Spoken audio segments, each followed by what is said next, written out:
Il-ftehim bejn id-Direttorat tar-Restawr tal-Gvern u l-Kurja se jwassal biex il-Gvern jidħol għal xogħol ta' restawr fuq il-parroċċa l-qadima ta' Santa Marija f'Birkirkara. Mibnija fis-seklu 17, parroċċa ta' Santa Marija għandha storja twila ta' problemi strutturali ikkawżati minn pedamenti imsejsa fuq saffi ġeoloġiċi differenti li kkawżaw ħsarat konsiderevoli tul is-snin. Għalkemm reġgħu inbnew il-partijiet imġarfa baqgħu jiffurmaw diversi konsenturi li jurew li l-problema fil-pedamenti ma kienitx solvuta.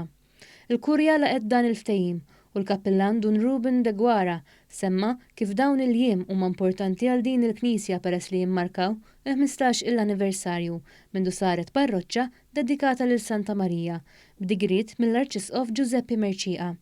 Ministru għall-Kultura Jose Herrera fisser kif dan il-proġett ser jimmarka mument storiku fil-ħarsien ta' dan il-patrimonju għal ġenerazzjonijiet futuri. Xogħlijiet fuq il-Knisja għandhom jitlestew sal-2024.